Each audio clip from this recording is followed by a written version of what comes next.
inshuti bagenzi kaze mu makuru twabateguriye kubashikiriza hadiyo Inzamba turi kuwa gatatu genekerezo ya 28 mu kakaro. Amakuru twabateguriye ashimikira ku ngingo nkuru zikurikira. Mu butungane Nadine Kanyange umwigeme yafatiwe muri komine Mabanda janwa gufungirwa ahantu hatazwi yaraye yumvirijwe n'umushikiriza manza mu gisagara cya Bujumbura. Ishirahamwe ry'abarundi b'intungane RCP bakaba basaba ko nabandi bafungiwe ahatazwi boshikanwe imbere y'intahe imiryango yabo ikarema.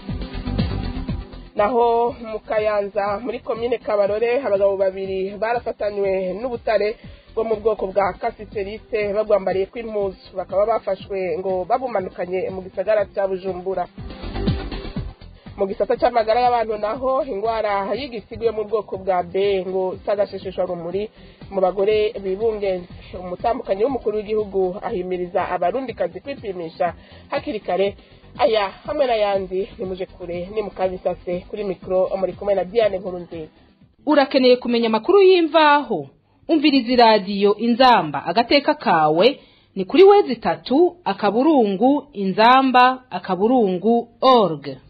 Nongeye kubaha ikaze. Aya makuru tuyahere mu gisata c'ubutungane. Umushikiriza manza wa parke yo mu ntara ya Bururi Agricole ndayitwaye ko yarengukijwe ubwa mbere na sentare nkuru isubiramo imanza ya Makamba kuri uyu wa gatatu. Agricole ndayitwaye ko yagirijwe kuba yarakubise yongera arahohotera umwigeme w'imyaka 17 Thierry Bitangimana mu kwezi kwa Ntwarante uno mwaka. Akaba yemeye ko yamukubise amakofi abiri ngo ariko impapuro zatanzwe n'ibitaro vya Nyanzarake kuvyerekeye ububabare bw'uwo mukobwa yagize ngo zirimwo mahinyo. Sentare ikaba yaciye yunguriza urwo rubanza kwa 8 Nyakanga umwaka wa 2021. Ibijanye n'urwo rubanza tubibaze Blaise Nijimbere. Imari mugo rubanza zabayaniri ku mapuro zo kwa muganga zatawe mu bitaro bikuru vya Nyanzarake zemeza ko umwana w'imyaka 17 Thierry Bitangimana yabaye cyane mu mutwe bituma afatwa n'urusinziri hamwe no kutavuga ibitaroranye. Parke ya sentare nkuru isubiramo imanza ya Makamba yagirije Agricole ndayitwaye ko umushikiriza manza wa Republika mu ntara ya Bururi kuba yarakubise yongera arahohotera bitababaje uwo mwigeme bukumukubita amakofi abiri yongera mukubita n'intebe. Agricole ndayitwaye ko yemera ko yakubise amakofi abiri uwo mwigeme ariko ngo iyo ntebe ivugwa yayiteye ahubwo umuhungu yari kumwe n'uwo mukobwa. Agasaba ko ubutungane bwofatira ku mapuro zo kwa muganga zatanzwe n'ibitaro Kira Hospital kuko zo zivuga ko uwo mwana atakibazo cyo mu mutwe afise. Sentare nkuru isubiramo imanza mu ntara ya Makamba ikaba yaciye ituma Agricole ndayitwaye ko kuzara amasura yemeza ko atigeza kubita intebe uwo mwigeme. Urubanza rwaciye gungurizwa ku igerekezo rya 8 Nyakanga 2021 ukuvuga mu kwezi kuza. Tubibitse ko ku igerekezo rya 23 Ntwarante uno mwaka isaha imwe y'ijoro ari Agricole ndayitwaye ko yahitegeko uwo mwigeme Thierry Bitangimana ngo batahane muhiriwe. Umwigeme aravyanka.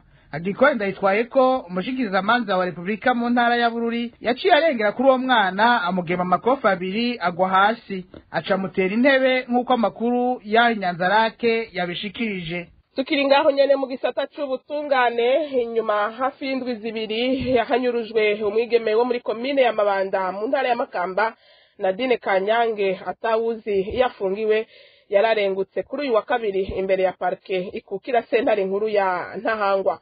Inyuma yo kumvirizwa yaciye ajanwa mu ibohero rikuru rya Mpimba. Mu vyo yabajijwe ko ngo nuko yoba korana n'imigwi yitwaje ibigwanisho ni nkuru tubaza Josephine Johnson Nkunzimana.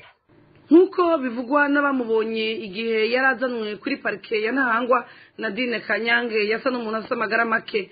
Ayo makuru akavuga ko ashobora kuba yaraboreje gufa mu ibohero ryo mu kinyegero y'ibiro bikuru by'iperereza kuko ivyo yagirizwa atigeza vyemera. Akaba yasabwa kwemera ko akorana n'imigwi yitwaje ibigwanisho yoba igira uruja n'uruza mu gihugu ca Tanzania n'Amakamba n'umugambwe MSD. Akaba kandi yarahakanye ivyo yagirizwa kuba yarakoranye n'umugambwe MSD mu bihe byo mu mwaka wa 2015. Inyuma yo kumwumviriza akaba yaciye arungikwa mu ibohero rikuru rya Mpimba. Nadine Kanyange akaba yari yahagaritswe mu ijoro ryo kuwa 16 mu kakaro 2021 imuhiri wabo. yari yahagaritswe n'umukuru ajejwe iperereza mu ntara y'Amakamba Merowe Ntunzwe n'Imana ari kumwe n'utwara iperereza muri komine ya Mabanda. Amakuru yava mu masohoza yisekeza ndondeza yavuga ko Kanyange yarajwe mw'ibohero rya komisariya y'intara y'Amakamba hamajanwa imuhira kwa Merowe Ntunzwe n'Imana mu gitondo cyo kuwa gatandatu. Uyu munsi nyene yahavuye amanukanwa mu gisagara ca Bujumbura aho yoba yahavuye afungirwa mw'ibohero ry'iperereza riri ahegereye katedrale Regina Mundi. Amakuru yavuye mu Mabanda ico gihe yavuga ko hari n'abandi bantu babiri bo mu muryango wa Kanyange baheruka kunyuruzwa nabo barongoye iperereza nyene, ariko umukenyezi yarafise uruyoya yavuye ariko umugabo we n'ubu ntakayambukiwe. Abaharanira agatika kazina muntu bakaba batera ivyatsi inyuruzwa ry'abantu ryabaye ndanse muri no misi, bagasaba umukuru w'igihugu guhagurukira ikibazo c'ubwo bugizi bwa nabi. Mwishirahamwe FCP ry'abarundi b'intungane barashima kubona Nadine Kanyange yashiranywe imbere y'ubutungane inyuma yo kumara igihe afungiwe mu bibanza bitazwi. Gervais Nibigira itegera c'urongoye iryo shirahamwe asaba ko uyo mwigeme yoronka ubutungane bumukwiriye. Ikindi asaba ngo nuko n'abandi barundi babandanya bafatwa mu bice bitandukanye vy'igihugu nabo boshikamwe imbere y'ubutungane kugira ngo n'ababo bareme ko bakiriho. Kurikira Gervais Nibigira. Rero bwa mbere muri yoshima ko yasubiye kuboneka abantu muryango w'uturema bakamenya yuko kandi hapfungiwe ashobora no kumuraba cyasaba yuko rero ubutungane bwakora atawegamiye kugira ngo niba ivyo yagirizwa avyagirizwa biciye amategeko hama nyimba guhanwa ahanwe biciye amategeko hama kandi bakubahiriza agateka kiyo kubera hajya umuntu wese mu gihe atabaragirizwa n'icaha guma ari umwere. Cyasaba yuko rero ubutungane butogiho bengamira bakamwagiriza ibyo bamwagiriza ariko biciye mu muco kugira ngo ejo nibaca urubanza bazoca urubanza rufise aho rushingiye. Amakenshi rusaba yuko hariho abandi barundi benshi bamaze iminsi bahagarikwa mu ntara zitandukanye, abo nabo rero baba abavyeyi babo bavukana canke inshuti zabo batabatazi aho bapfungiwe. Turasaba yuko rero nabo rero bafungiwe aho natazwi naho nyene bashirwa imbere y'ubutungane basanze bera bakambikwa izera bafise naho ivyo bagirizwa bakababuranisha biciye mu muco kandi biciye amategeko asanzwe agenga igihugu, kubera byabaje kubona yuko umuntu ashobora gufatwa ntumenye wawe hapfungiwe ntumenye n'ikimupfunze. Cyose bisaba yuko rero iyo umuntu afashwe abe yiwe bumenyeshwa hapfungiwe cyane cyane n'icyo apfungiwe kugira ngo ababo bashobora gukurikirana ababo aho bapfungiwe ashobora no kubagenera cyangwa bagenda byose mwabo bamenye aho bari. Tubandaniza amakuru yacu mu gisata c'agateka kazina muntu. Abanyagihugu bo mu Mugamba baratewe n'ubwoba inyuma yifatwa ry'agasakisaki rya bamwe muri bo mu ndwi iheze. Iryo fatwa ngo rikorwa hanini n'abapolisi hamwe n'abakozi b'iperereza ku itegeko rya komiseri Moise Arakaza bataziranyeganyega arongoye igipolisi muri komine Mugamba. Bamwe mbere bakaba batakirara mu zabo kubera urwo ruhigi ruriko rurakorwa n'igipolisi hamwe n'iperereza. Inkuru ya Beni Akserakana.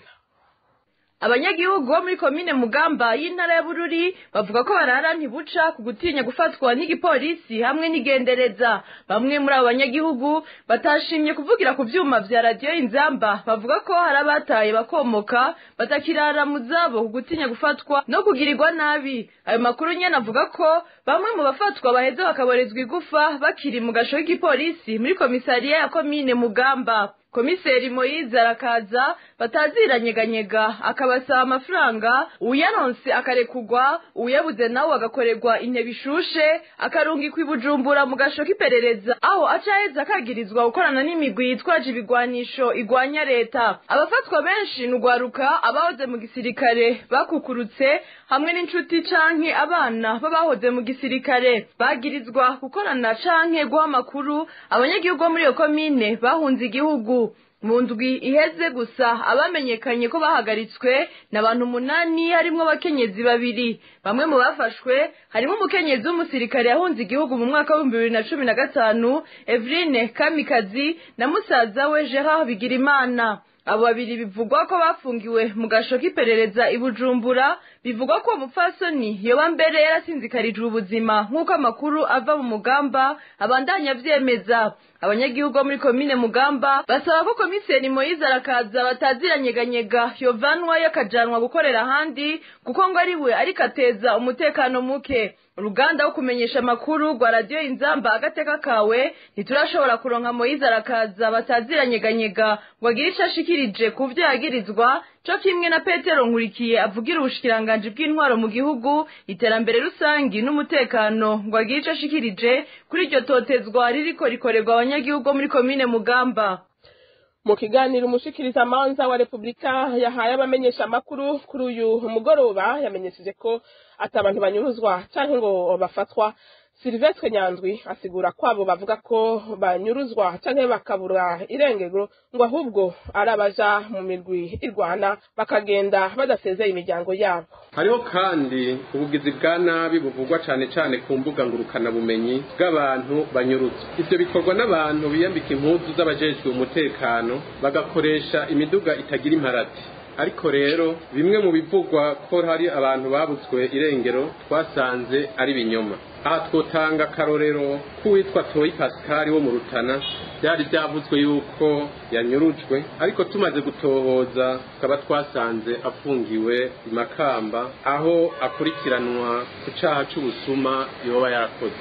Hari n'abandi usanga baja mu mirwi yitwaje ibigwanisho ihungabanya umutekano iturutse mu bihugu duhana imbibe bakagenda badasezeye imiryango yabo, bigaca bikwiragizwa ku mbuga ngurukana bumenyi ko banyurujwe canke baburiwe irengero. Aha tukaba twashaka kumenyesha ko ubushikiriza manza bwuguruye amadosi kubo bwashoboye kumenya ko baburiwe irengero. Tuboneyeho akaryo ko gusaba ko iyo umuntu aburiwe irengero umuryango wiwe wobimenyesha igipolisi canke ubushikiriza manza kugira ngo hakorwe amatohoza.